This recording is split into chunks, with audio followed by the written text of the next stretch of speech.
All right, welcome everyone to today's talk on Real World EF Core by Brian Gorman. Brian is a Microsoft Azure MVP speaker, author, trainer, and .NET developer with deep experiences across cloud and application development. He holds MCSA web app certification, MCSD app builder, and 12 Azure certifications, including developer, administrator, DevOps engineer, solutions architect, data administrator, security engineer, AI engineer, and Cosmos DB, along with multiple fundamental certifications. Since 2019, he's also been a Microsoft certified trainer. Please help me welcome Brian Gorman. Thanks, everybody. All right. Let me see if you got that. Guys see the screen okay? Yep, showing up perfectly. Yep, got it. All right. So there's a QR code here with the link to the repo. It'll be on the end as well. I posted the link in the chat for those of you who are here earlier on. As I was reading just a second ago, I've got a few certifications. That reason I have so many certifications is because I'm a trainer, and in order to train on the thing, I have to get the certification. So all this to say, if you have any questions about getting certified, let me know. See if I can help you get out the door on getting some certifications if you're interested in that stuff. I also have a new book on Entity Framework Core 10, which came out, I don't know, it's officially published. I don't know if it was December 27th or January 7th, but it's out now. So if you want to get the book, you can on Amazon or all the sites. But what I'm going to try to do today is just talk about some of the things with EF Core. For some of you, this may be fairly basic, especially if you've been using EF Core for some time. So I want to just kind of set some expectations there. There are a couple things here that you might think aren't necessarily rocket science. But towards the end, as we go through some of these different things that we're going to cover here, I would like to show you some of the newer things that have come into EF Core over the last few iterations, in case you haven't had a chance to use them or heard about them yet, and maybe see how you might be able to use that in your stuff going forward. So specifically, specifically, one that I think is really exciting is the new JSON columns with the new JSON type that you can use in SQL Server 2022 and on, I believe, at this point. Might be 2025, but it's one of the newer SQL servers. And ultimately, just a little bit with some of the changes on some of the query filters and bulk update and delete that can make a game-changing thing for you. And then finally, just a couple of those things that you can maybe war with your DBA a little bit on, because they tend to like to not want you to use Entity Framework Core for things where they want to be in control of. Specifically, they might give you that query cache plan argument. And so there's some new stuff that you might be interested in that you can actually take back to them and say, hey, they heard you. And maybe we can show you how to prove that to them. So I have a demo project. This does come directly from the book. The last chapter of the book, chapter 14, includes a lot of what you'll see here today. So you're kind of getting a preview of that. All of the code from the actual chapter is also on the APress site if you're interested in the full book. The APress has the repo for free for everybody, so you could go get the whole thing if you want. But this is basically the back end, all the new stuff. There's an inventory manager system, which isn't very advanced. It has about 50 items in it, which have categories that does a one-to-many relationship. It has some contributors, so actors or directors, things like that, that could be on a movie or singer for a song or author for a book or whatever. It's a many-to-many with an explicit join. In that contributor table is the new JSON, basically the new JSON being used as a JSON column, being an owner of an address. So that's something we're going to look at in a little bit. There's also a genres, which does a many-to-many with implicit join. So in case you're not aware, in the later versions of EF Core, since about 6 on, I believe, they have made it so that you don't necessarily have to have a join table defined in your code, and it will implicitly join your code, which has some side effects as well. It does have the ability to do tenant multi-tenancy, but that's not important for our talk today. So the first thing I want to talk about, though, is migrations. If you're using code first, and this is all going to be based on a lot of code first approach.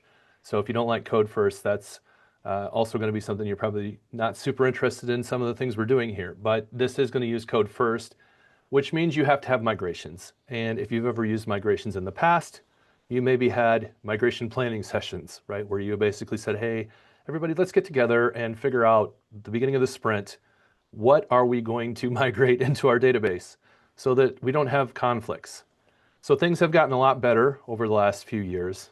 And some of the things that you can do to kind of enhance that as well with your deployments are to automate some of this. But ultimately, with the original entity framework, if you haven't looked into migrations for a while, you might remember that everything is time-stamped. And if your timestamps don't match and you run migrations and then I run migrations, we might have a bunch of conflicts if they didn't run in order. They have fixed a lot of that. If you do have major migrations, though, I still do recommend getting together and kind of planning on how you want to do that just to avoid any potential hiccups. But when you try to migrate this, there's a couple things you can do. If you're just going to do kind of a mom and pop shop site that you're not super invested in and it doesn't have to have a lot of coordination, you can simply use a migration factory on startup where you just build your migrations into your startup. And it does have some side effects with that as well with code first, because if you do run migrations on startup, that means that if you try to roll back, it's going to automatically reapply your migration. So you have to keep that in mind if you do that, and just have your plan in place. A lot of people don't like to roll back anyway, so if you're doing a roll forward strategy, no big deal, right? But you're probably not going to do that on an enterprise level app. That's more for self-development and smaller projects. So another thing you could do is you could just have an Azure function out there that you could trigger that could run your migrations, right? Or run a script, just like you would do for anything else that basically just runs database update. And so you could run that independently of your application, which is again, just kind of a hack, but it is a quick solution. But what most of us land on are automated pipelines, right? We like to have our stuff in GitHub Actions or Bitbucket Actions or whatever your tool of choice is, Azure DevOps pipelines, whatever you're using, we want to automate that. The problem with automated CI pipelines comes down to when I'm trying to migrate to a private instance. So if you're doing real world applications on the enterprise, typically you're probably not exposing your database to the public.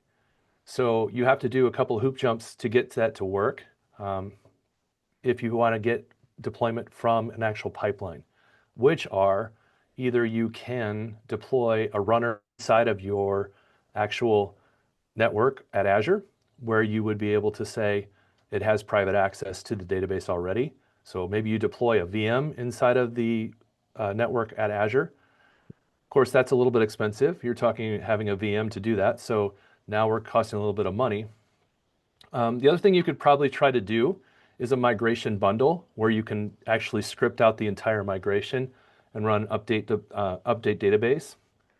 I haven't had a lot of luck with those. I've had a lot of trouble getting them established and working well, but it is an option you could look into. If you have GitHub Enterprise or better, you can actually buy a GitHub private runner, which is a newer thing that lets you not have to deploy a VM into the cloud, but you can actually set up a private runner with access to your network that still runs at GitHub. There's one other thing that I'll mention here.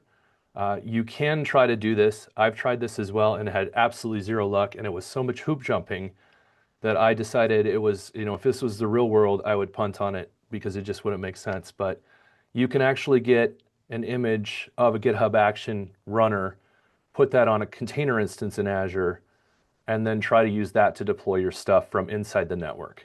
So there's a bunch of different options there if you do that. So Hey, those are Brian, just some options. Yeah, go ahead. Question for you, Brian. I'm sorry to interrupt. No, Would no you problem at all. like to take questions from people during the presentation, or do you want to hold questions until the end? Yes, please. Let's have the questions while they're asking them, so I don't forget what I'm talking about. Okay. All right. Thank you. Yeah. Do we have any questions or? Nope, not yet. I just wanted to make sure that I knew what to do in case they do come up. Nice. Thanks. I needed the breath anyway, so I appreciate that. Okay. So ask questions, people.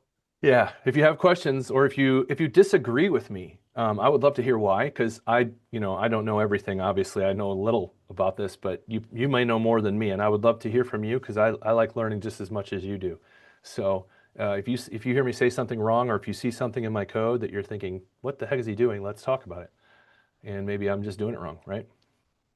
So back on track here with the CI/CD pipelines. There's other ways to do that, some different things you can do as well to deploy things into a private network. But ultimately, what you'll probably land on in the real world for an enterprise solution is going to be one of the advanced tools like DBUp or Flyway or Liquibase or Atlas or something like that.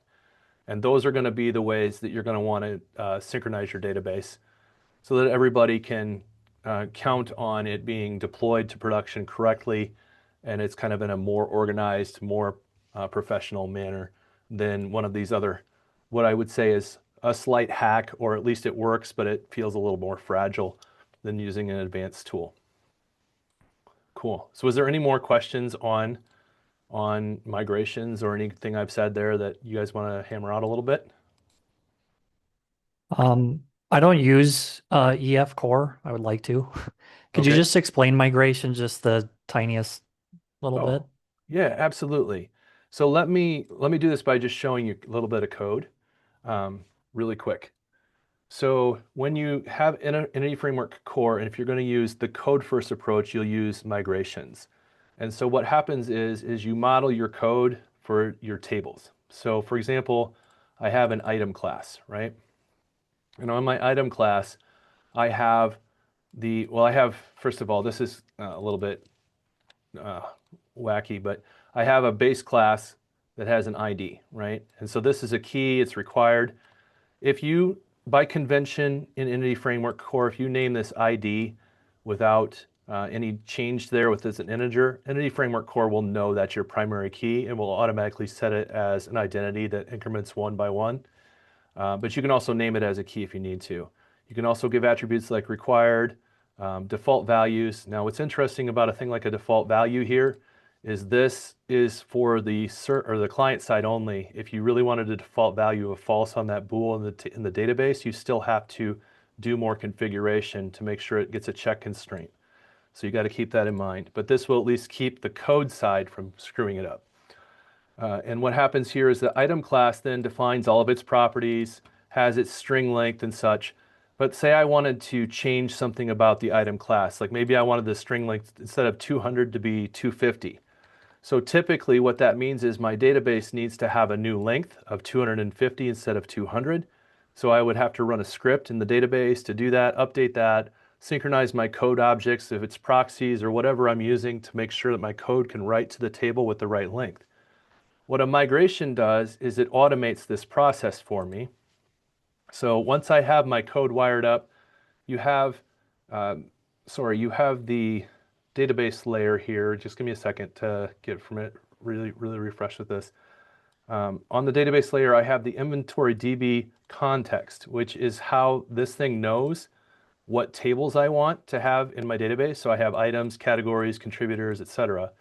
And that's once you're wired up in here, then any changes to those classes, it uses this snapshot versus your actual database that you're connected to see if there's any differences and creates a migration script. And you do that by just running a quick command. You just say add-migration. And this one is going to be, migration. This one is just going to be update the length of that field. I can't remember which one it was. Description or something. I can't even remember. I'm sorry. It was the description field. Yeah. Update description length. Item description length. And then migration. As soon as I add it, it creates the migration in my code that I can then use with an update database command to set the length of that field to be appropriately affected in the database. So what happens then is with these migrations, so apparently I have some migration conflict here. I wasn't planning on doing one, but doesn't match my migrations assembly. Either change your target project. Oh, does my target project off? So I just brought this code down this morning. I apologize. So the target framework is 10. So I'm sorry, I'm not going to be able to do this right now. But what that would have done is generate a file here that basically says, hey, I would like to create the table or update the table. This one is seeding some data into the table.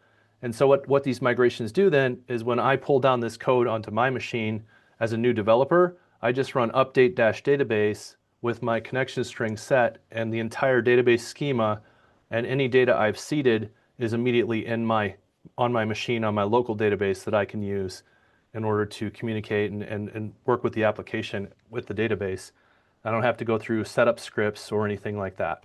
And then when I move it to production, these migrations are run against the database, and the database has this migrations history table, which tells what migrations have been applied against the database, and that's how it knows I would need, if I had a new one here, it would need a new database migration run, and it would do that. And so what we want to do is when we move it to production, we want to automate that so that the new code changes will be able to work against the new database changes. So it's kind of a strategy you have to apply. Does that kind of help to? Yeah, that helps a ton. Thanks. Okay. Thanks a bunch. Yeah, cool. Yeah. Perfect. Quick question. Yeah, and if you sorry. if you have any more questions, let me know. Yeah, was there another one? Yes, you'd mentioned a few tools under the advanced tooling section, mentioning that these can help ensure migrations go quite smoothly in complex production environments. What features do some of these apps have that particularly help it stand out compared to plain Jane migration scripts? So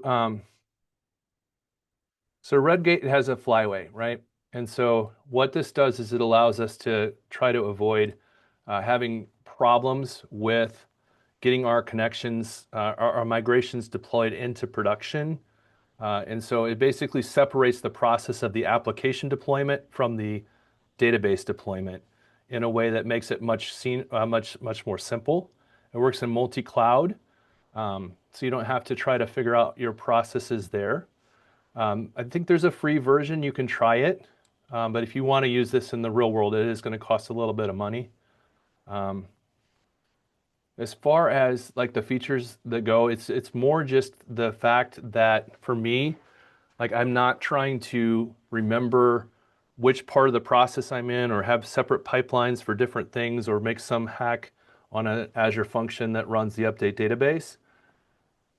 It just feels more professional that way, but different additions, different features. So migration script auto generation, that's basically like the bundles. So kind of to go back to your question, if I want to say I want to go create a migration bundle, that's kind of what this is. It's just a script that says I want to run the migration, but they have additional things like drift detection. So some different stuff there that's a little bit more robust than just your typical run of the mill. I'm deploying my migration into production via my pipeline. So I think the best thing would be to just look up, which DBUp is the more basic one. I think this one's been around longer, right? This is probably a little easier to use or a little cheaper maybe up front, but this is more a little lightweight. But you can look into the different ones that you'd want to consider, like Liquidbase, Atlas, DBUp, Flyway. I know that a lot of the people that I work with have been using Flyway very successfully to do these things. So, yeah, I guess look at the different features and see if there's things in there that you would want to have for your own use. But for me, it's just, again, more separating the process of having the deployment scripts and stuff that I'm managing in my pipeline versus having this system that kind of helps me do it instead, if that makes sense. Thanks for the overview. You had me at drift detection. Okay. Our organization might not be unique in that there's a DBA is working on some project and creates a table like underscore timestamp and just kind of forgets about it. Yeah. Yeah, absolutely. I do that all the time, especially if I'm going to be truncating or something. I always back up the table and put a timestamp on it, and then it'll come back and it's still there 2 years later. That's awesome. Cool. Yeah, so I just say look into them and find out which one you like, which one's affordable for your team and all the things. And there's probably other options as well. These are just a couple that I had heard of people using. So awesome. Any other migration stuff going on? Any other migration questions? Cool. All right. Nice. So the next thing I want to talk about, so that's all I have for migrations today. So if you want to know more, or migrations into production, if you want to know more, we can talk offline another time. But I want to talk more about stuff that's been added into EF Core now. So in EF Core 3, they introduced these things called interceptors.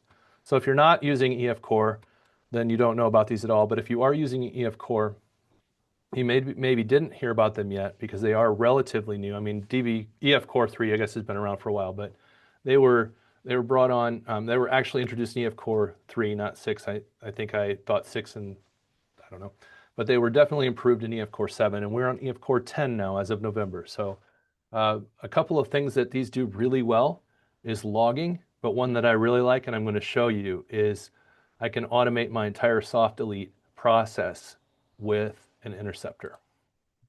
So what this looks like is you grab the code and you override, essentially intercept the two different things you want, like command creating or on non-query executing, and you set up code that basically does what you want. So for the logger, we're logging information, and for the execution of the query, we're logging information here. So this is more logging, but what's really cool is the soft delete.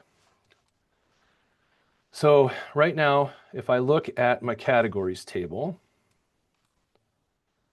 I currently have categories in here that have movie, book, game, toy, stamps, and none of them are marked as is deleted. And let me just give you a quick overview of the logging interceptor and by just showing you it working, and then we'll walk through a little bit on how we can do this soft delete interceptor. So again, all this code is available to you on the repo, or a little bit a different, similar but somewhat different version on the book version. Ultimately though, this thing is just going out and it's saying, hey, would you like to see the data? So if I look at my logs really quick, right now, when I start my run here, I should have, it's 1803, so this will be ours for this run. So this is my log for the run, and I'm just going to show the data. I'm going to say, yeah, I'm showing the data, and there's all the data being brought back, and we'll just go ahead and get out of here and be done with it. And so when I showed the data and ran the log, I was able to intercept and log the query. Now, by default, I think most of that happens now with EF Core. So I kind of hacked this a little bit so it wouldn't do it until I turned on the interceptor. But ultimately, on the start of the application, sorry, where is application? Sorry, on the start of the program, yeah, so on the start of the program, I have the interceptors turned on here. If I would have had left this turned off and run this, my program is set up to not actually grab the logs. So just to show that again, let's get rid of these two and run it one more time with the, oops, yes. I want to run the data and I get the data, and without the interceptor turned on, I'm not actually logging the query at all, right? So the interceptor is saying, hey, if I turn this on with just an environment variable, I have a logging interceptor and I have my soft delete interceptor. So actually let me run this first with the soft delete off as well. So I can run this code one more time, and this time I'm going to do interceptors and logging, and I'm going to show the soft delete interceptor. And when I run this, what happens is it adds and deletes into categories, and nothing is left behind. So I could put a breakpoint in there if you want to see it, but I want you to trust me for a second that it added a category and it deleted it, and it didn't mark it as is deleted. So this is where I think these can be really powerful. So I'm going to turn these interceptors back on, and then what I'm going to do is I'm going to go into the interceptors demo, and I'm looking at the show soft delete interceptor. So what we're going to do is the code here is just going to run, if the interceptor is on, it's going to do its work to turn this thing into an update instead of a delete. So when we call the categories to add here, it's going to go ahead and add it. When we call remove and save changes, the soft delete will actually put a breakpoint here, sorry. When I turn this on, the interceptor will end up making sure that this doesn't get removed from the database, it actually gets marked as is deleted. So if I find the code for the soft delete interceptor, what that looks like is when we call the apply soft delete, it's going to go out there and it's going to say if the entry state is deleted. So again, if you don't know a lot about entity framework, when we're using that DB context, when we pull the data in, it makes an in-memory copy in the database of the database state, and it works against that in your code until you say apply save changes. And what it does is it looks at that state and it says what's been changed. And so the state here is saying this state has been changed for an entity, it has been marked as it's been deleted. It says, okay, I'm going to go delete that from the database. But if I have the soft delete on, instead of making it deleted, it's going to change it. So it's intercepting and it's saying make that modified, and then it's going to make that soft deletable toggle. So then the result makes sure that we don't have, it doesn't actually delete from the database. So instead of deleting, we'll modify it. And so we'll turn on the soft deletable to is deleted to true. So it will look like it actually just got updated. So we didn't change our code for how we interact with the table. We're still calling delete. We're still calling remove, whatever we called it. But when I run this time with that interceptor in place, what happens is it didn't stop on my breakpoint. There it did. Okay, cool. So we called the save changes. So right now I have the test category that was generated, and it's set to is active and is deleted as 0, and it's calling, it wants me to remove that category from the database. But when I call save changes on remove, that interceptor is going to say, I want to apply the soft delete, and it's going to change the state from deleted to modified, if it doesn't lock up here. There we go. And so now it's just modified, and it sets the soft delete toggle field to soft deleted. And so instead of removing it from the database, now we have it is deleted. Now you can't see it there because of some filters, which I'm going to talk about in a second. But if we look at this, you see that that test category did remain this time, and it is marked now as soft deleted. So again, the interceptor allows me to say, I don't have to change anything about my front end code or and even my service level code. All I do is say, hey, if I toggle this filter for soft deleted, everything that gets sent to me as deleted will basically update instead of delete from the database. And now we toggle this as deleted.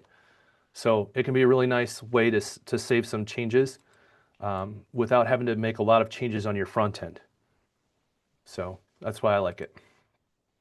Any questions on that? Brian, can Cool. you show that code one more time? Of course. Is the So magic the in magic line happened. Oh, go ahead.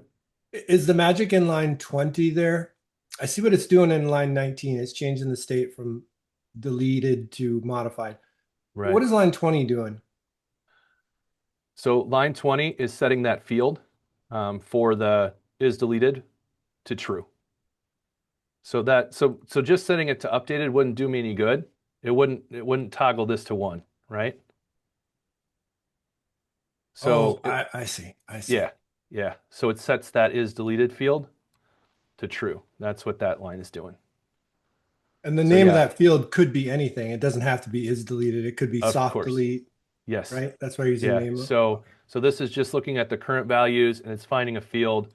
And this one, it's the iSoft deletable model that came in is deleted field, right? I don't know if I can, yeah. So if I'm so I did have to make an iSoft deletable model that has an is deleted field. So I could do that with an interface level, but you could name this could be any name here, right? It's any current value of any property. So Okay. that's just the I see current now. values of the thing, right? Yeah. Cool. So is yeah, the I just- advantage Go so is ahead. the advantage here for troubleshooting in case you have something that's deleted and you don't realize what it is? It's the advantage of nobody can actually really delete a record from the table. They just think they are. So think of like if I have a customer table, right? And I have 1,000 customers in it, and I accidentally say delete my major customer. And if I have cascading deletes on, that could have some really serious side effects like deleting table relationships that it has that we don't want to lose. If I toggle this on and I say nobody can actually delete from the table, then my filters that I have in place, which I'll show you in a minute, will prevent that from getting selected during a normal query. So they won't actually see it. Like, it looks like it's deleted. That is deleted field can be ignored. Or basically, when I do my query to select, it'll say where is deleted equals 0. And so they'll just think they don't see the data because they've deleted it, but my table never loses the data or its relationships. So it's still actually there. The side effect of that is it's not actually deleted. So when do we actually want to delete them, right?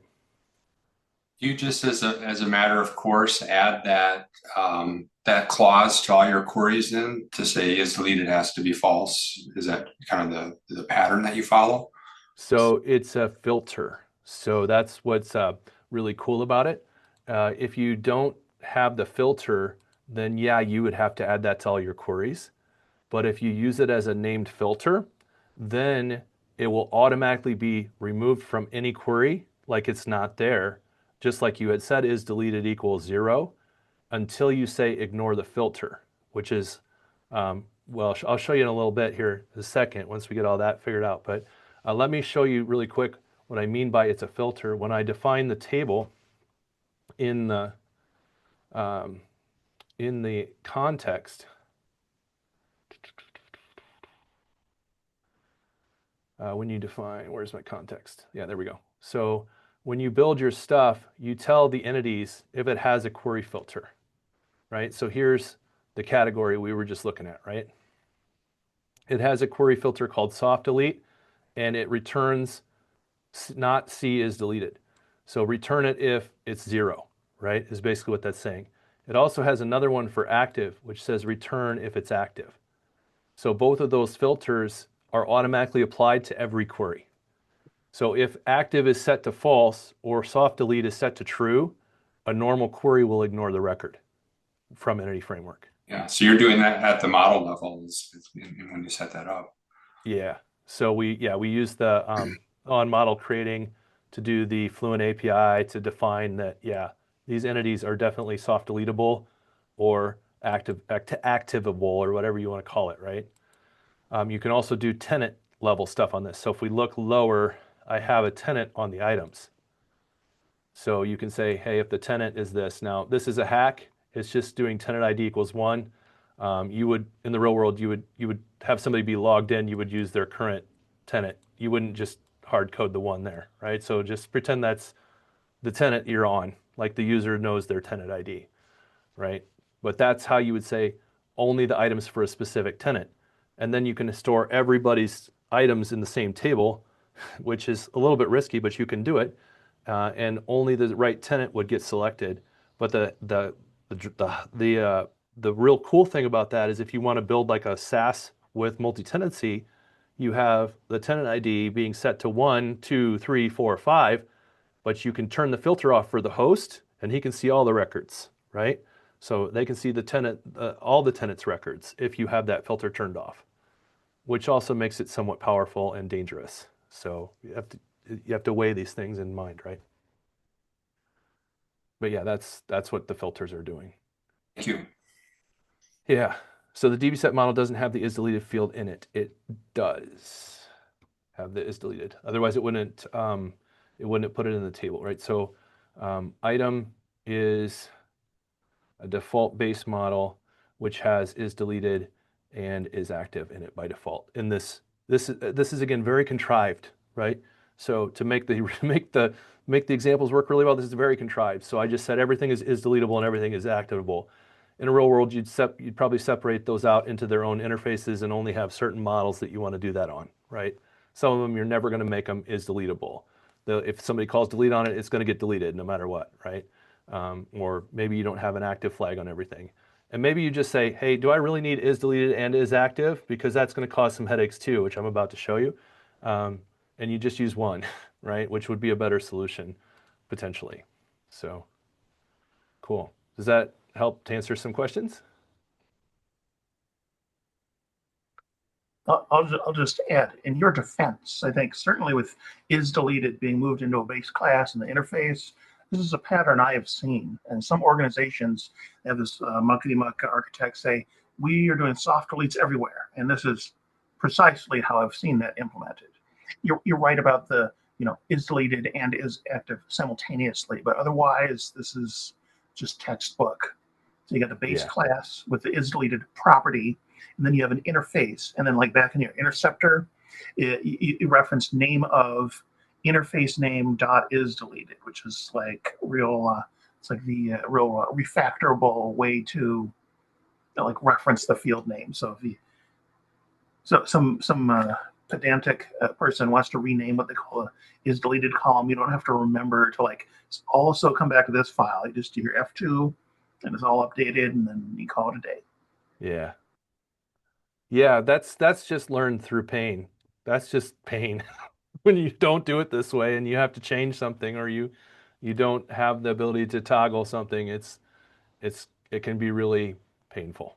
So one more thing, could you, Yeah. instead of doing the is deleted equals true here, could you just say like, don't do anything? You know what I mean? If you call deleted, it just kind of Yeah. doesn't do anything. Yeah, I you mean, could. Well, you need to change the entry state. You could say entity state dot unchanged or whatever, and basically override it, right? So you could do that. Gotcha. Yeah, you're running some really crazy risks there, but you could definitely do that because basically you're saying, I mean, I'm running risks changing it to modified, right? If I forget to update this field, what am I really modifying? But yeah, that's a great question because you can do literally anything you want once you've intercepted it. Very cool. Yeah. Nice. Okay, so we saw these a little bit already, but the next part is on the query filters. And this is another change that came in the most recent versions of the Entity Framework Core release, especially with .NET 10. So if you've ever seen these filters in the past, there's a huge problem. They're all or nothing, which means if you run a query to get the data, you turn off all the filters, not just a specific one. With the new changes, they've now called them named query filters. You can get specific filters turned off individually, which means that you can avoid the problem. So if my items table has all my tenant data in it, and if I look at the items table, like I think everything in here by default is in tenant 1, right? Because I just have the one tenant. But if, let's say that some of these were tenant 2, and by default the filter's on, I would only see the ones that belong to me, right? If I'm tenant 1, I see my items, and if you're tenant 2, you see your items. But if I turn the filter off, then I see all the items, including yours and mine, which can be really bad if I'm not supposed to see yours. And because I turned off a filter for active to be able to query against whether or not they're active, I also turned off the tenant. All of a sudden, I have this security risk of your query filter that said you just wanted to get the ones that weren't active actually pulled the other tenants' records in, and you were able to modify their records or delete them by accident or on purpose and do some bad things. So that's a really big problem with those being all or nothing. So the change says, hey, they're not all or nothing anymore. You can name them specifically and turn off only the ones you want. So if I decide I only want to turn off soft delete, I can. If I want to turn off only active, I can. This is where we were just talking about the problem. This brings into almost like a truth table of what flags do I need to toggle in order to see the record I want to see. And so when you call the code, you'll do that with ignore query filters, and that's the original code. So it's not much different. This was the all or nothing approach. Again, tenancy disabled, soft delete disabled, all of them are disabled. Or you can do the new code now, where you say, for that entity, have the query filter. This is what we set up in the model builder, right? And then when we want to disable them, we have an array list, basically, of ignore query filters. So if I want to turn off soft delete and active, I can. If I want to turn off just active, I would just put active in there, and that would be the only filter I'd be turning off. So you can see that neither one of these is turning off tenancy. So if I had other tenants in there, I would still only see my tenant data, even if I turn off soft delete and active. And that's the real win here. So on the query filters, let's go up here. So for the query filters, we have the named query filters where we're able to turn different pieces off. And when we do this, we can turn off soft delete and active. We can turn off just soft delete. We can turn off the active. We can turn off the is deleted and the is active at the same time or not, right? So depending on what we're turning off here, this one's just active, this one's just soft delete, this one's both, and this is no filters disabled at all. So there's 4 different result sets we're going to see. When I run this though, the first one I want to run is with the old one where I basically just turn them all off. And so go to the query filters and do the original query operation. And this is just going to run the code that says, give me the data with ignore query filters. So this means tenancy, soft delete, and active are all ignored. And we're looking for a thing called stamps, which I've contrived and put in here. And ultimately another thing called coins. And again, we're running soft delete filters. So I might need to turn this off actually, or not, but we'll leave it. So if the filters are on there and the filters are ignored, I'm seeing is deleted false, is active true only. So if they both states are there, that's all I'm seeing. If I turn off the filters completely, I'm seeing every record, whether or not, as long as one side is true, so if it's deleted, I'm still seeing it, or if it's is active is false, I'm still seeing it. So again, that's the all or nothing approach, which showed all these different records from the table now with the different flags all turned off. And so kind of going back to that question we had earlier, was like, that's where we're saying you don't see the data until you turn off the filters. And once that filter is turned off, you see all the things. So let me see if this is my categories table right now. So looking at the categories table, you can see that I have, the originals that are all there. They're all kind of the same. But then we have stamps, which is 0, 0. And we have test category, which is 1, 1. And we have coins, which is 0, 1. So as you might be inferring, and based on our conversation we were just having a minute ago as well, this is going to be a problem. Because if I turn off is active, right, I'm going to see all the is active records, but it will still be filtering is deleted. So I won't see some of these records that I think I might see. Or vice versa, if I turn off is deleted, it will only show me the ones that are active. So when is deleted is off, I should only see the test category, not stamps and coins, because they're not active. Or when is active is off, then I should not see test category and coins, but I should see stamps, hopefully, right? So actually, yeah, we should be able to still see it. And so that's what I'm going to do here with the named filters. Oops, I pushed the wrong button. So here's the first one. This is just the result set with all of the filters off. So again, this is your typical, if any filter is applied and it doesn't match the filter, we're not showing it. So that's what we expect there. Now we're going to turn off both soft delete and active. And when we do that, we see that we get the whole result set. So this is, again, the same thing as the original functionality where we just disabled everything, except tenancy. We still have tenancy on, but I don't have any records to prove that, but it's on. But you see that no matter what state either one of these is in, we get to see it. This one's the soft delete filter only. So again, we're going to have a side effect here of we only see the ones that are soft deleted and also still active. So toy collectible still shows up because it's active, it's also soft deleted. Yeah, was there a question? Okay. Nothing in chat. Somebody must have just bumped their mic. Yep, no problem. I'm used to people raising their hands, so I wanted to make sure I saw a little flash. So I was like, I hope I didn't miss something. So of course, this is the one that's just active, right? So now we only see them if they're active, we only see the ones that are not deleted. Even if they're active, they won't show up if there is deleted as true, because that filter is still applied. So we got to be careful if we have both of those, which is what we were kind of talking about. Why would we want both? We probably don't because of this. Now we've got flag management. If we want to see them both, we got to turn them both off. Things like that, which you may want. So again, it's what suits your system the best. All right.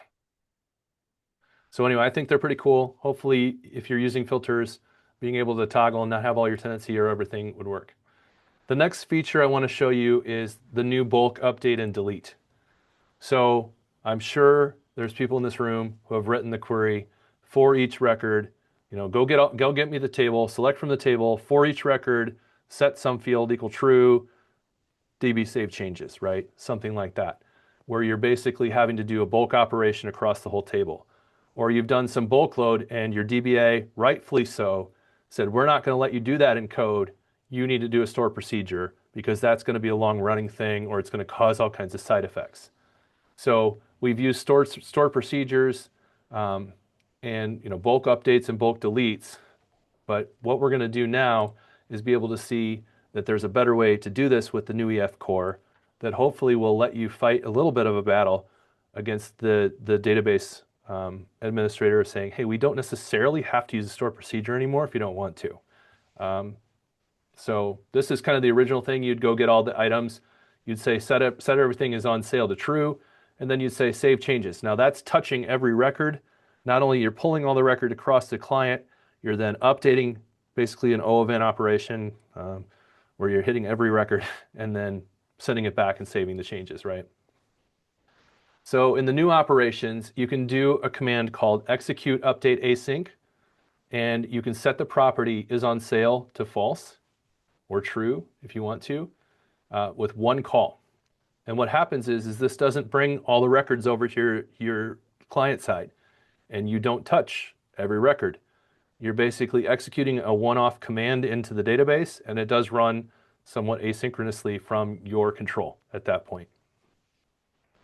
You can use a filter as well. So you can update just specific records, or you can delete just specific records. So we have this for both update and delete, and it will run a bulk operation from code, which is really pretty cool. So what that looks like is when we run this, we have our bulk deletes. So we have an option to set everything on sale. This is the original kind of touch every record. We have none on sale, which is just making everything not on sale using the bulk update. We have all on sale that are a specific type. I think it's just the movies. And then I have some junk data that I inject and delete with bulk delete and bulk delete with a filter so that there's never any record problem. So if you want to run this over and over again, won't be a problem. Again, remember some of this is pretty contrived, but to look at that, the original code, we're just doing that record, pull all the items, iterate across all, save the changes, and then basically pulling them and putting them into the record. But the bulk update is where it starts to get really, really fun. So we have execute update async, and this is setting the property is on sale to false. So nothing is on sale. And so again, we don't pull it down to our client side, we just send it off to the database.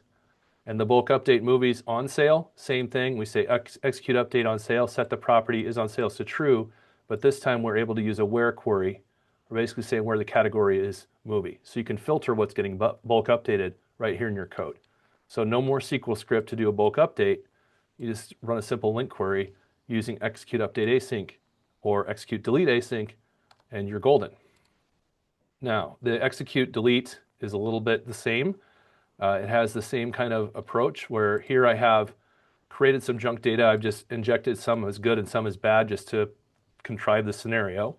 But when it's deleted, it'll basically say, hey, I want to only delete the ones that are bad dated with a filter, and then it will ultimately go on and you can delete them all to clean it up. Here's the one new caveat to this. This execute delete bypasses the query interceptor. So that means if I'm trying to have everything soft deleted and I run execute delete with the bulk delete, it will ignore my query interceptor, which makes sense because my query interceptor is running on the client side here, intercepting the query and doing some stuff between my client and the database. And this is executing a one-off command to the database and letting the database handle it. So there is no query interceptor. So if you're going to be wanting to do a soft delete approach and you want to execute delete async, you need to plan for the fact that that execute delete async will not soft delete. At least not with your query interceptor, right? So bulk updating and deleting, pretty straightforward. Sorry, I keep hitting the wrong keys. So we'll set all of them on sale with our round robin code. It basically updates, they're all set to on sale. The updates none on sale. So this is going to call the code for the none on sale here. I probably should have put a little, call this code here. So we'll do that. Oops, none on sale. So we hit this, it's calling execute update, setting the property to false for is on sale. Of course, none of them are on sale anymore. We have this one, which is just going to get the movies and setting only the movies on sale. So go set the movies on sale, and now they're on sale, but only if it's a movie, right? So we only pulled back the movies here, so it's hard to see. But if we went back and showed all of them, only the 17 movies were updated to be on sale. The junk delete data, again, same thing. We're just going to create some data, some good and some bad, and then we deleted the ones that were bad from that data using the filter. And then the second time we run it, we run all, we just delete all the junk data completely. So it's all cleaned up.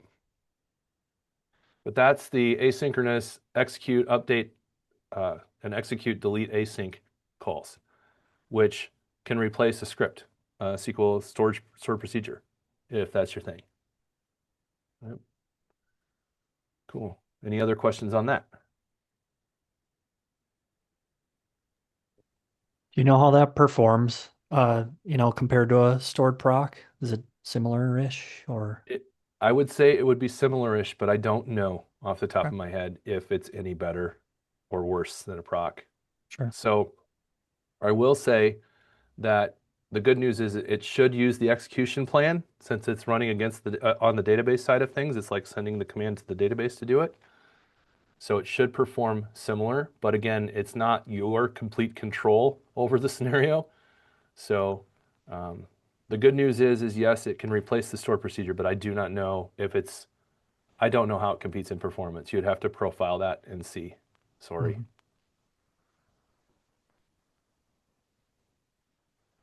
Cool.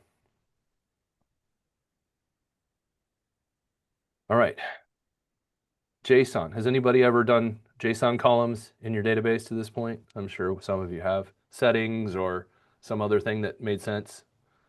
And you probably found out, along the way that with JSON columns, they were stored as in varchar max until SQL Server 2025, right?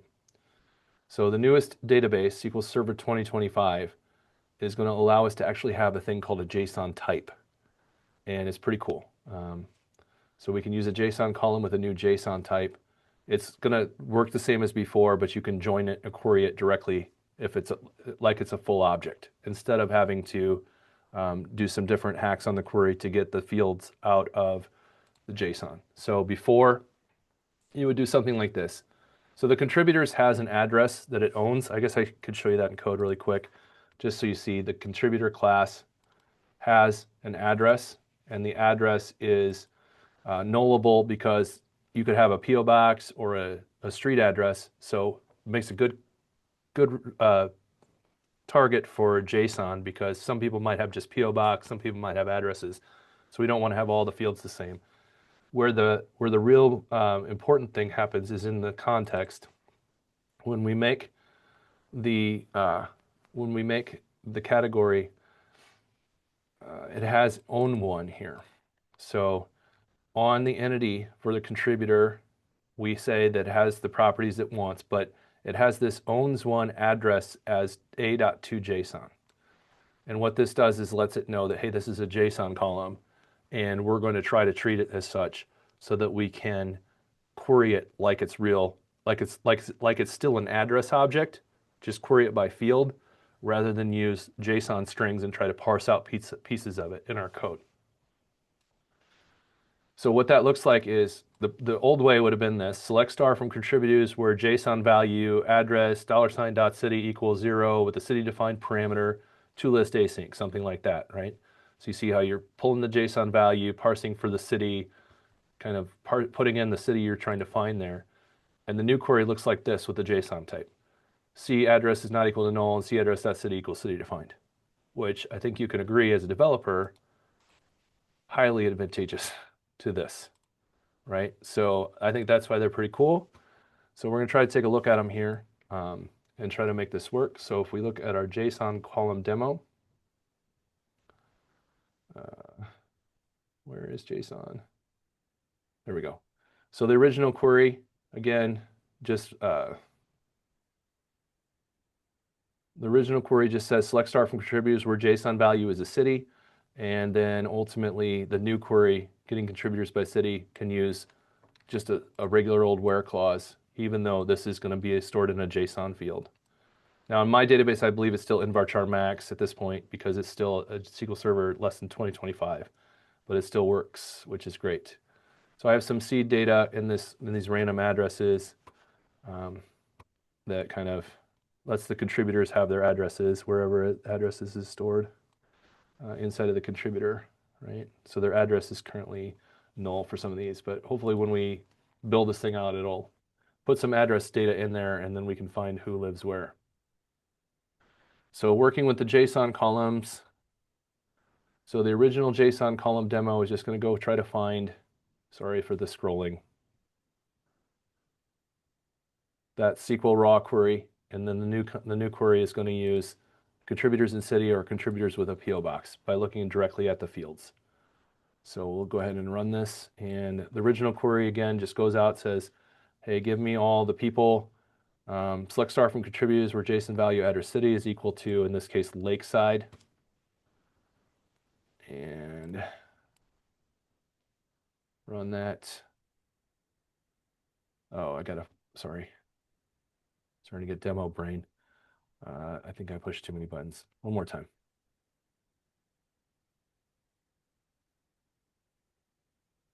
There we go. So there's all the people that live in Lakeside using the original query. So there's nothing wrong with it. It still works just fine, but the syntax is a little bit more junky. Now when we go to the contributors by city, the query looks like this. Give me my contributors by city where the address is not null and the city is equal to Lakeside. So it's a lot easier to write as a developer, but you're gonna get the same result. So if we wanted, we could turn a profiler on. I'm assuming it performs very similarly. I don't know that there's any advantage on the database side, other than just it's easier to use as a human. Same thing with contributors with the PO box. So now you've got the contributors where the address is not null and the street address line 1 is not null and it starts with PO box. And you can pull that right out of the JSON and use that to get the people back that live in those with PO boxes, right? So that's JSON columns and the new JSON query. So anytime I want to talk about Entity Framework, be remiss to not talk about some of the common gotchas where people might have some problems, right? So early days of Entity Framework, everybody said Entity Framework was slow. 90% of that was because developers were writing it wrong. And so there were some common things that happened. I'm assuming you've all heard of, if not, you will at some point in your career, N+1 queries, where you have a table or a record set, and then you make a second call for every query, for every row. So you basically expand your query by a factor of N+1 on all of it. And so if you run something like this, where you say, I want my items to list, but you also need to then get the category name. So you go check the category. That means that every time you hit this for each, for every time you're hitting the category, you're calling a database call to get the category, right? That's an N+1. So N being the number of items, plus 1 query for every single one of them. So very simple, very easy to make this mistake, especially if you're doing grids and you're like, well, we want to pull the grid. Now, I will say that with grids, there are advantages to doing this, right? If I just want to pull the data and then I want to make a second query for every one they click as a user, that makes a big difference to whereas if I want to just make a call for every row automatically. So if I'm making a call for every user, sure, N+1 makes a lot of sense. Bring down just the items or whatever projection you want, and then show only that data. And if they click on it, sure, go make another call to get the stuff they're interested in. But if it's every row on every grid, your pages aren't going to work very well. So an N+1 query, I guess I need to turn on Profiler for this. Hold on one second. Did you guys know that SQL Server Profiler is going away? I can't believe that. Really? Yeah. Those bastards at Microsoft. God I, damn. Sorry. I'm sorry. Sorry, I I'm swore. sorry. That's bad. No, it's okay. It is going away. And there's a new way to do this, but I don't know how yet. It's some So sort of events, isn't it? yes, Like collected events or something? I yeah, used it's it some once. sort of event capture thing, right? But I can't believe they're getting rid of this because it kind of breaks my heart in a million pieces because this is free and this is how you figure out if you're doing something wrong in the database. So we're gonna have to figure out the solution to that really fast. I mean, the collected events are gonna be free. It'll still be free. It's just why change what works? I hate when change happens. I'm old. Shake my fist at the cloud. But yeah, I'm sorry. It is going away at some point. So we're going to show the n+1 query. So we're calling all these data, and when we hit on our SQL Server profiler, if I can get that up really quick before it goes nuts. Where did it go? I keep pushing the wrong button. There we go. Well, it made a liar out of me. So did I not capture it? That's strange. I would have expected to see hundreds of records there, or at least 50. Let me try one more time.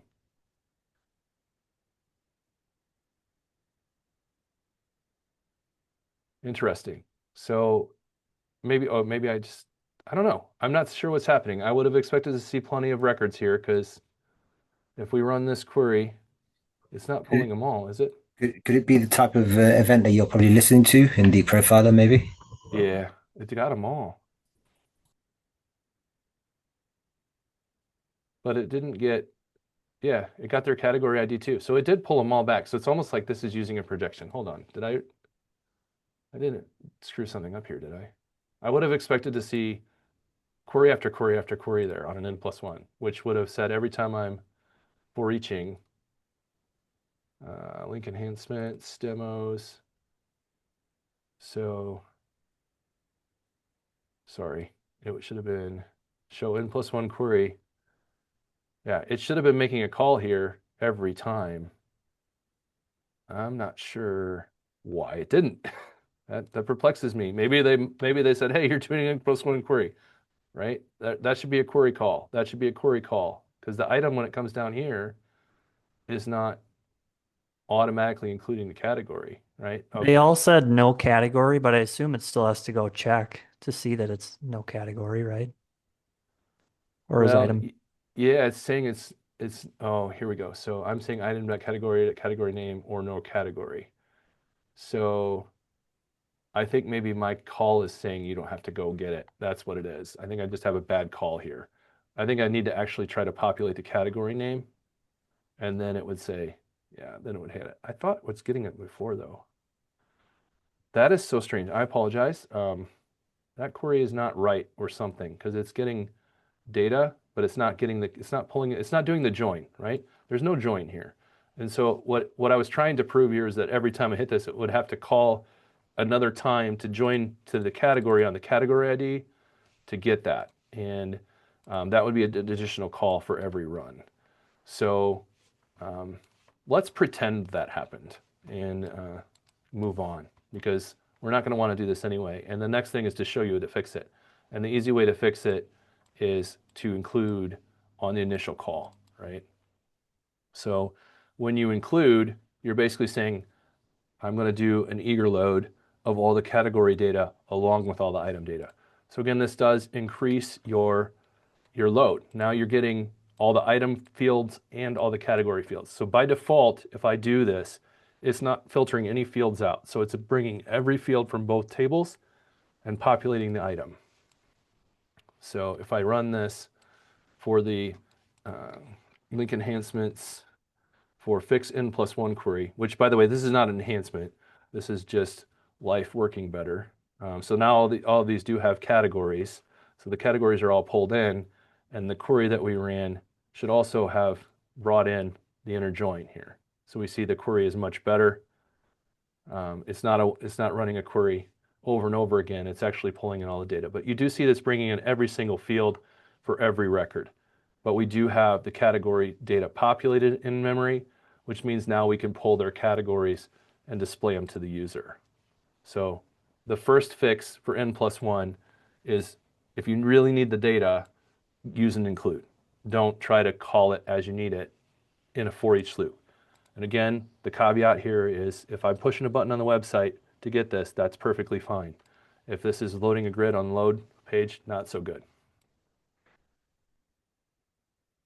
So another way to do a query performance hit gain is to use a prefetch IEnumerable.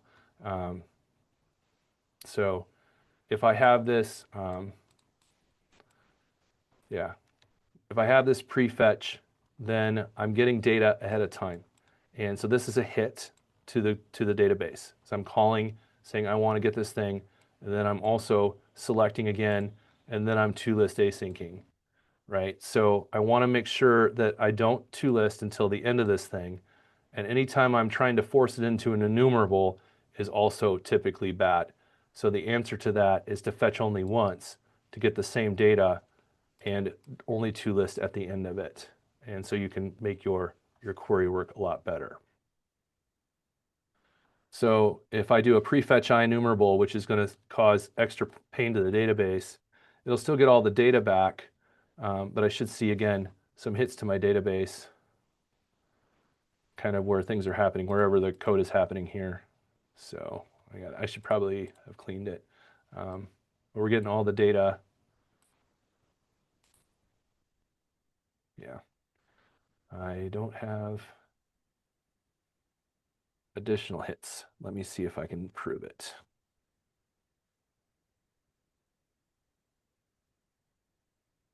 So that's just the one hit still.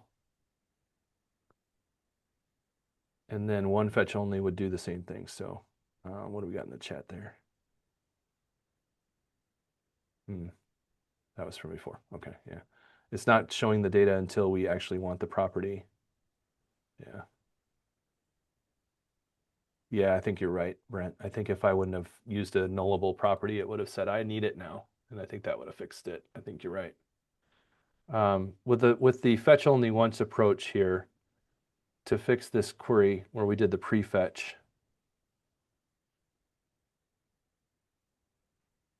we're going to only have one call that's going to make this thing into a list. So I expect this to be a performance hit just because we're trying to make this thing into a list, and then from then it might be working on the client side. So yeah, it would only show one thing in the database, I suppose, and then everything else is happening on the client side, versus this is making the entire call against the database. So now my code is going to run more efficiently using the query plan on the database side. Sorry. I need to I got too many windows open that look the same. All right, so we'll do the one fetch only.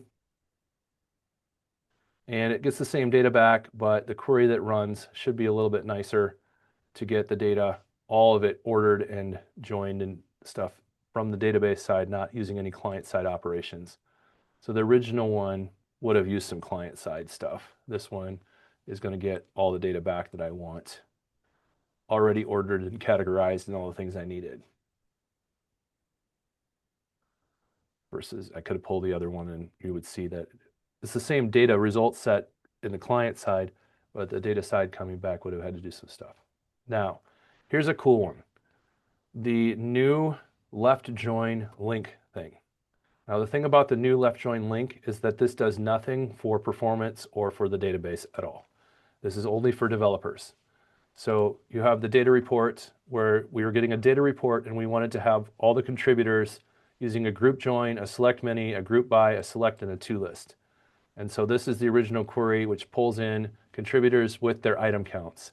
So there's some hacking that I did here to make sure that if we had a couple that have item counts that are 0 and a couple that aren't, so we could prove that it works for all the records that we would want.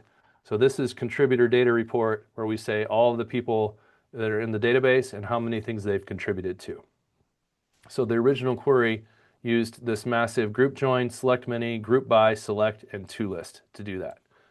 And it runs a fairly efficient query against the database, so it's not a problem, even as it is. And so I didn't save that one, but what's really cool is you can, let me run it one more time, so I'll prove to you that, oh no, I pushed the wrong button. Sorry. One more time.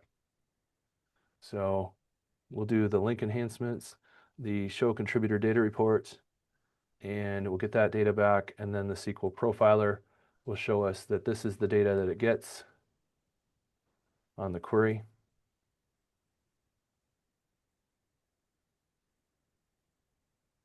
And it gets all the data that we wanted.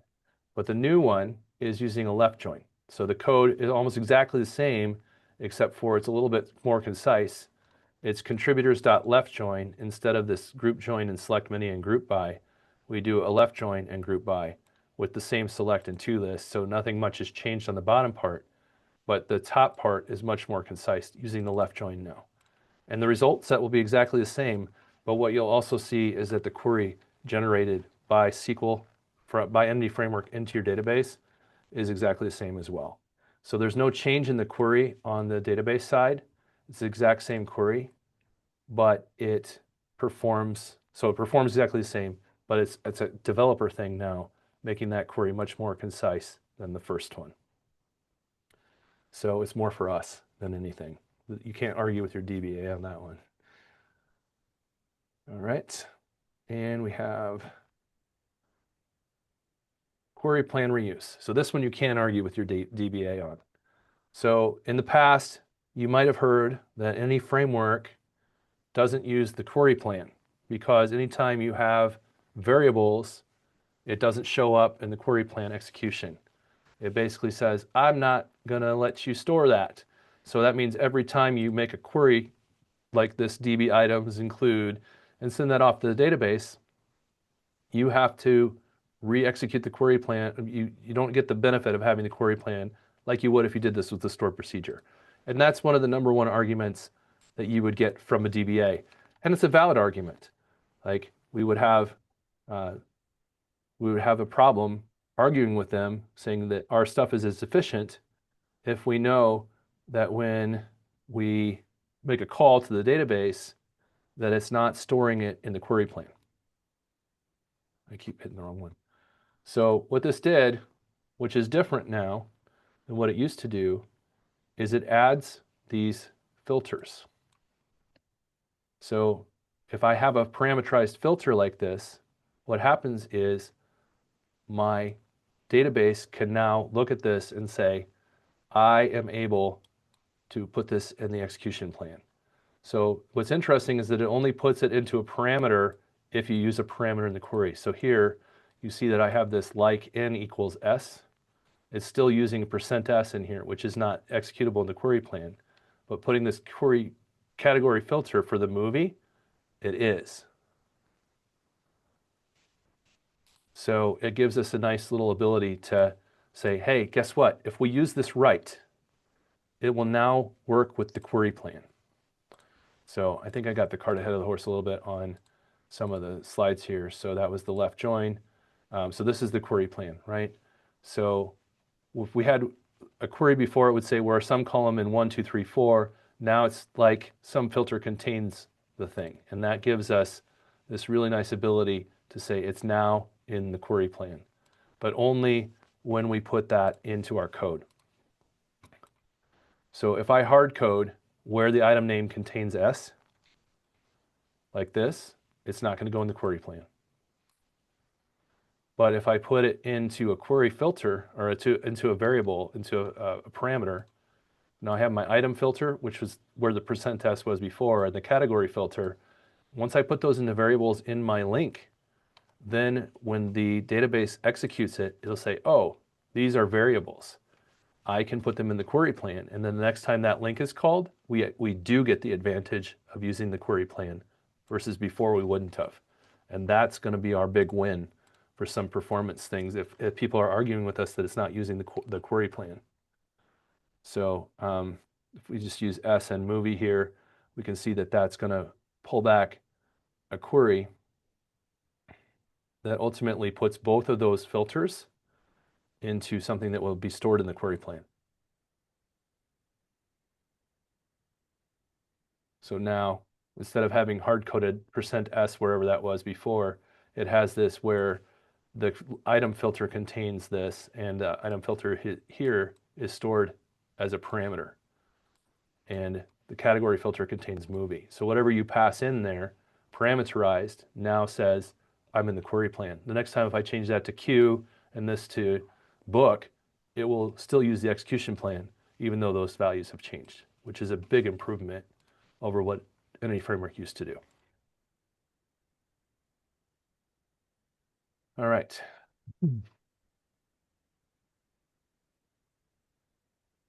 So that's what I have for you today. I do want to say that this is the wrong summary slide.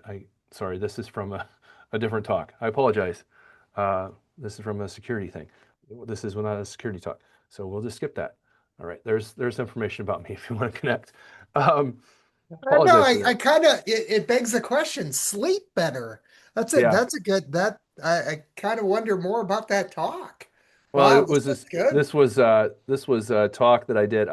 I copied the slide deck and I forgot to change this summary slide, but it was for Azure App Service with Okay. locking it down and making it because a lot of us we deploy our app services, we leave them public on the internet, and this was talking about locking everything down so that Oh, you cool. could sleep better, and Cool. that's what that was about. Sorry. Anyway, that's where you can contact me if you're interested. I do have some Christian music on Spotify. I made over a decade ago now. You see, I have a ton of fans. I also have the new Practical Entity Framework book. If you're interested in that, it's on Amazon. If you get it and it's terrible, let me know. I'll cry a little bit. If you like it, let me know. That'd be even better. And this is, again, the QR code for the repo. But yeah, so just so you know that this wasn't not every new enhancement. There are a ton of new enhancements around Cosmos DB. I've not really dived much into them because I don't use Cosmos that much, and it feels pretty niche to me still.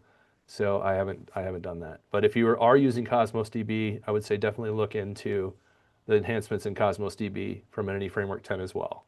But that's all I have for you guys. Thank you so much for your time tonight. I hope it was useful. All right, great. This is everyone is applauding. They're all muted. There's huge rounds of applause going on right now. So nicely done. Look at all those. Lots of applause coming through. Very nice. Well, thank you. Yeah. So, hey, Will. Well, first, before we stop the recording, is there any questions that we have for Brian that we haven't already given that we would want in the recording? So as in according to what was just presented? Oh, we record. So what we do is we record the YouTube. Like this is all in the recording now. Hello, future YouTube listeners. Yeah. And and we always stop the recording before we start saying people's names and we start giving away prizes. So we always stop that. And if there's any questions that people have that they think would be meaningful for future YouTube listeners, we always give the option. If you have any questions to ask Brian right now, that will be in the YouTube, and then we'll stop the recording, and then you can ask the really good questions. So, any that you want to be in the recording. I guess for the JSON columns, if that's all right, just the previous slide that you talked about with the JSON columns. I was wondering about, because I've never used it before, and I was wondering about the complexity of the objects that you use for the JSON columns in Entity Framework and how it deals with enums as well. How deep can the objects be, as well as that's the a really good enums? question. I don't have the answer for you off the top of my head. I typically would use it like what we saw here for like something like an address type that is going to be used for everybody. If you were going to do something more deep, I would say you probably want Mongo or Cosmos, like a document DB, right? But it does beg the question, how much can we replace from a document DB using a JSON column? And I think it goes deeper than it used to, as far as just like the ability to use it, and the new JSON type is going to actually treat it like JSON instead of like just an varchar max. It will store in the database as a JSON type. I don't know exactly what that means for us overall, but it should be nicer. But I would say in my experience using it, it has been for things like settings and like that address, where things that would be a typical simple document, not certainly not anything that needs change feed management, right? Because that's a whole different world, and that you need Cosmos or Mongo or something to do that kind of thing, if that makes sense. Definitely. Cool. Yeah, and if Thank you. anybody else on here has more experience or knows more about that, please feel free to correct me or say what you know. I don't really have more experience per se, but I reckon, I mean, the question essentially is, can entity frameworks, neat new JSON column stuff, go head to head with Mongo on object database and stuff? I think basically the question is how SQL Server's JSON column type compares to MongoDB performance-wise, and then the way that this entity framework stuff factors into it. So we can use the code from this example to say, well, address is an object, and then you just do link expressions. You just drill down item.address, city, or whatever, and then it generates some SQL statements along the lines of select X from item where, and then it uses that expression, JSON underscore value, and then the bits in parentheses. And so then the performance question has to do with MongoDB versus SQL Server with that type of expression. Yeah, and I wouldn't have enough experience with Mongo or Cosmos to say off the top of my head. But I would say again, if you're doing advanced things like the change feed tracker and things like that, I don't think you're going to want to play around with entity framework against SQL Server. Maybe Postgres. I'm not sure. That's fair. Thank you. How does indexing work with those JSON columns? Ooh, that's a good question. Another question I don't know. I would have to look it up. I'm wondering if it doesn't.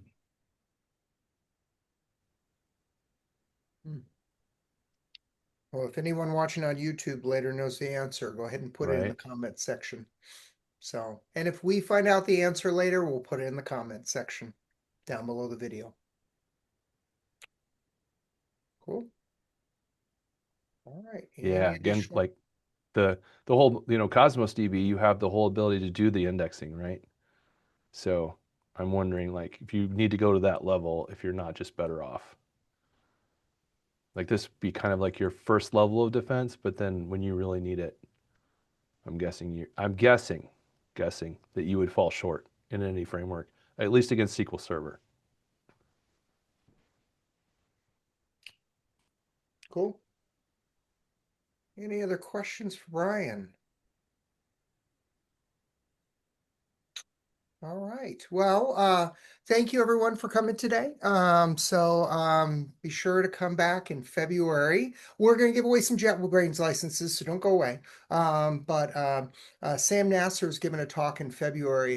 His new Databricks presentation should be pretty good. He's been working hard on that one. So great.